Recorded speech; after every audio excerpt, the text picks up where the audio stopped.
Parlar d'Elisa Ramírez és parlar del talent, l'elegància, sobretot en l'escenari. Afortunadament, Elisa Ramírez sí que és profeta en la seva terra, Alzira, la seva ciutat natal. L'ha honrada en la insígnia d'or i li ha dedicat una plaça en el barri de les Basses. No sols el seu poble la reconeix, la Mostra del Cinema del Mediterrani a València també li va rendre un gran homenatge, consolidant el seu llegat en l'escena cultural valenciana. Des de jove, Elisa va sentir, sobretot, ixe arraigo a l'escenari. La seva marxa va començar en grups de teatre que recorreguen els pobles en obres populars, forçant-se sempre entre bastidors i aprenent l'ofici de la interpretació amb la passió de qui va néixer per això. La seva oportunitat li va arribar de la mà de José Santazorni, que li va confiar papers de gran responsabilitat com a una dama jove. O després, el seu talent la va portar a la companyia de Lili Murati i més tard va compartir escenari amb figures de la talla com Paco Raval. El teatre va ser el seu primer amor, però no l'únic.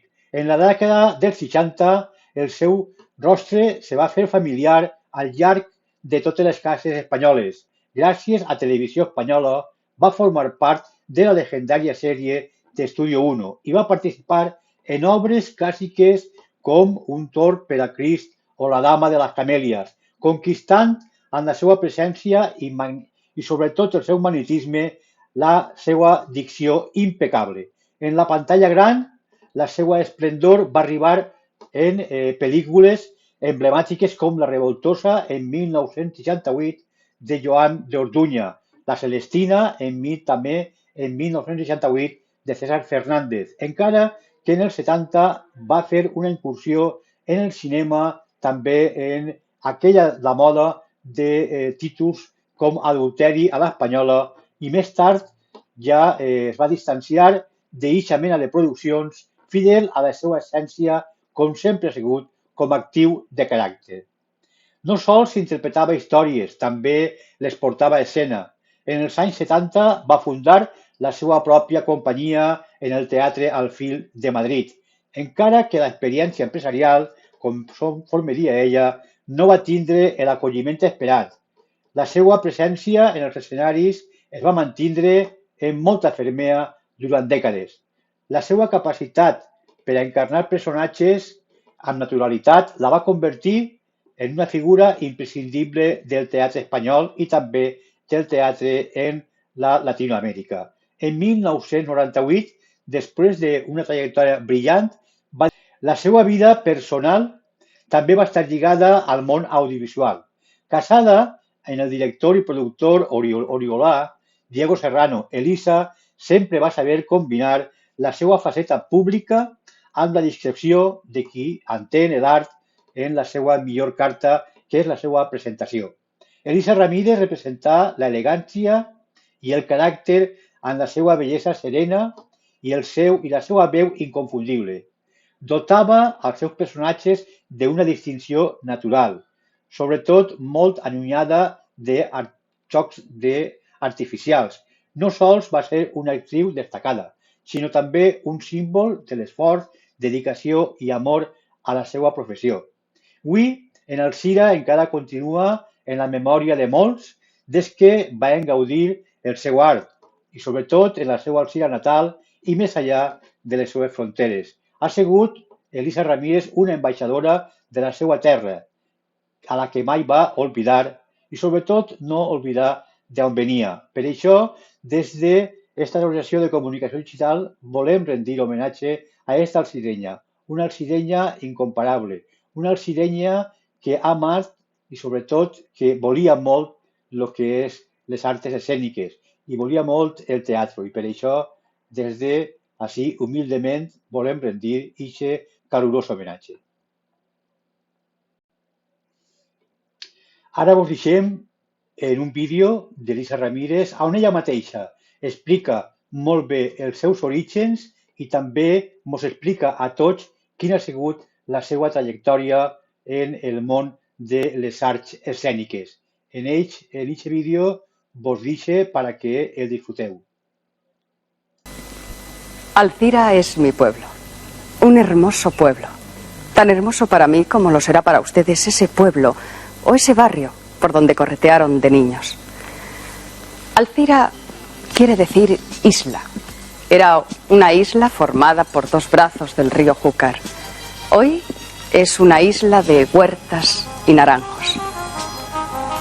Por allí hace años corría una niña alegre, vivaracha y tímida. Por aquel entonces tenía una amiga que se llamaba Consuelo. No sé si me estará viendo ahora y recordará lo que les voy a contar. Un día, Consuelo y yo descubrimos el misterio, el único, el gran misterio en torno del cual giran como pequeños planetas todos los demás. A los 16 años, cuando mis amigas apenas habían dejado de ser niñas y andaban por las tranquilas calles de Alcira empezando a jugar al enamoramiento, yo me lancé al aire sin red, sin saber exactamente qué es lo que hacía. Actuaba en Alcira en una carpa ambulante en la compañía de Paco Sanz y Mari Carmen Navarro, con aquella gran cómica que se llamaba Carmen Echevarría.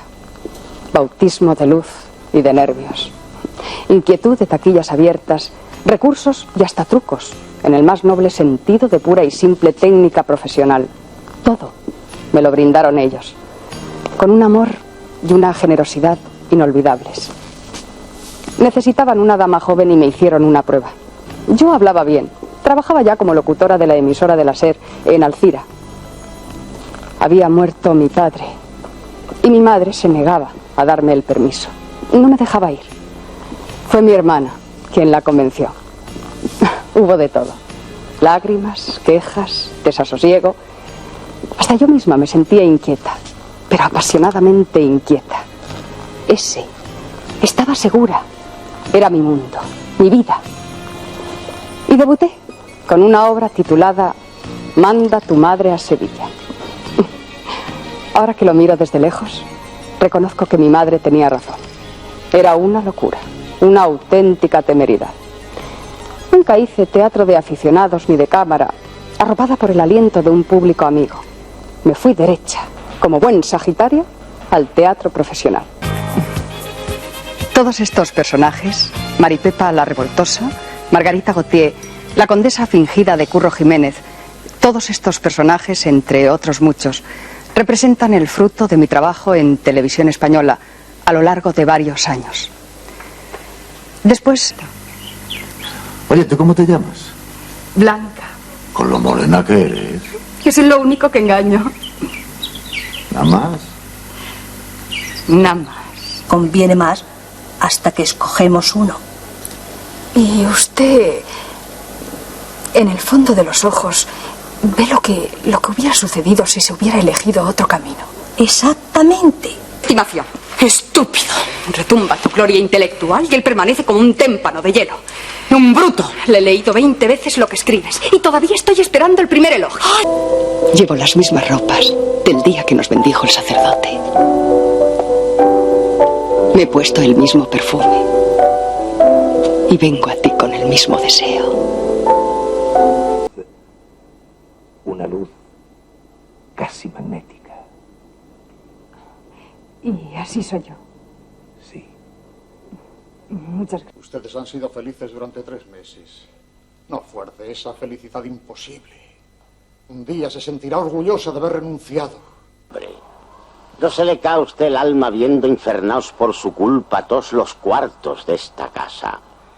No,